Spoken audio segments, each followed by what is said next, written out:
शांति। आज 25 जनवरी 1969 के अव्यक्त महावाक्य, जिस मुरली का सार है समर्पण की ऊंची स्टेज, श्वासों श्वास स्मृति।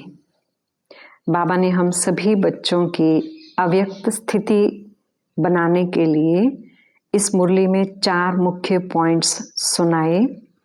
सर्व समर्पण में देह भान का समर्पण सबसे मुख्य, इसके साथ साथ श्वासों श्वास शिव बाबा की याद,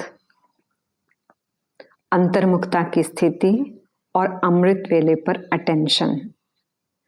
तो प्यारे बाबा ने हम सभी को इसमें सुनाया कि अव्यक्त स्थिति में स्थित होकर अव्यक्त को व्यक्त में देखो। फिर बाबा ने प्रश्न पूछा, सर्व समर्पण बने हो। सर्व समर्पण किसको कहा जाता है? बाबा ने कहा देह ले लेंगे तो देह देनी भी पड़ेगी, लेकिन देह का भान तोड़कर समर्पण बनना है। आप क्या समझते हो? देह के अभिमान से भी संपूर्ण समर्पण बने हैं। मर गए हो व मरते रहते हो, देह के संबंध और मन के संकल्पों से भी। ये देह का अभिमान बिल्कुल ही टूट जाए तब कहा जाएगा सर्व समर्पण जीवन। तो जो सर्व त्यागी सर्व समर्पण जीवन वाला होगा, उनकी ही संपूर्ण अवस्था गाई जाएगी, और जब संपूर्ण पावन बन जाएंगे तो साथ में जाएंगे। बाबा ने याद दिलाया, आपने शुरू में संकल्प किया था कि बाबा जाएंगे तो हम भी साथ जाएंगे। बाबा ने कहा फिर ऐसा किया क्यों नहीं? ये भी एक स्नेह है और संग तोड़ एक संग जोड़ने की ये चेन है जो अंत समय की निशानी है। जब कहा था तो शरीर क्यों छोड़ा नहीं? छोड़ सकते हो। बाबा ने कहा अभी छूट भी नहीं सकता, क्योंकि जब तक हिसाब किताब है अपने शरीर से तब तक छूट नहीं सकता। योग से व भोग से हिसाब किताब चुकतो जरूर करना पड़ता है। कोई भी कड़ा हिसाब किताब रहा हुआ है तो यह शरीर रहेगा, छूट नहीं सकता। तो बाबा ने कहा वैसे तो समर्पण हो ही, लेकिन अब समर्पण की स्टेज ऊंची हो गई है। समर्पण उसको कहा जाता है जो श्वासों श्वास स्मृति में रहे, एक भी श्वास विस्मृति का ना हो। जिसके श्वासों श्वास स्मृति में रहेगा बाबा, उसकी निशानी क्या होगी? उसमें सहनशीलता का गुण जरूर होगा, और सहनशील होने के कारण एक तो वह हर्षित रहेगा और दूसरा शक्ति दिखाई देगी उसके चेहरे पर, निर्बलता नहीं।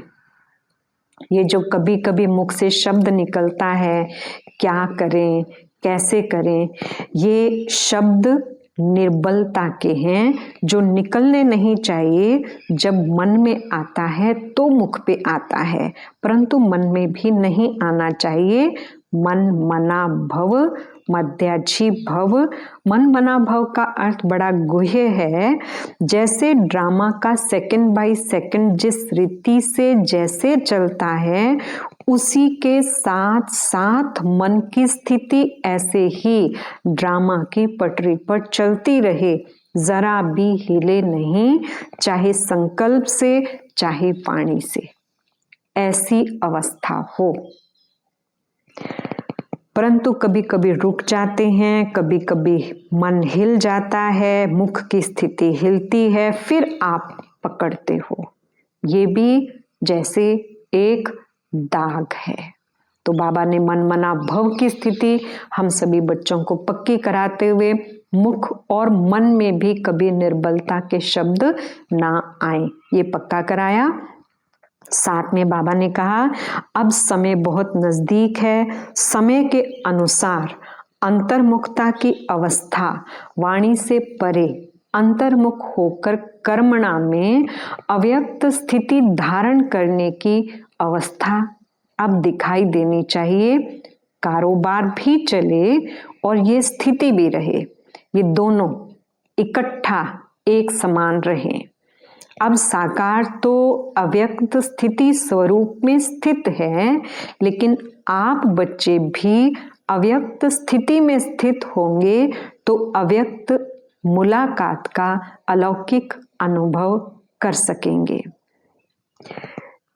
और लास्ट बात जो बाबा ने हम सभी को ध्यान पर दिलवाई कि जब बाबा साकार में थे तो अमृत वेले बच्चों से दूर होते भी मुलाकात करते थे, लेकिन अभी जब अमृत वेले चक्कर लगाने बाबा आते हैं तो वह वायुमंडल देखा नहीं। क्यों? बाबा ने पूछा, थक गए?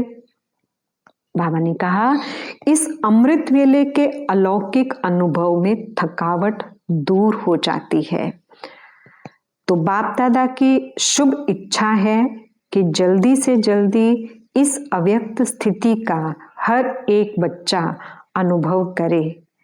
वैसे तो आप जब साकार से साकार रीति से मिलते थे तो आकारी स्थिति बन जाती थी। अब जितना जितना अव्यक्त आकारी स्थिति में स्थित होंगे उतना ही अलौकिक अनुभव करते रहेंगे। अच्छा, ओम शांति।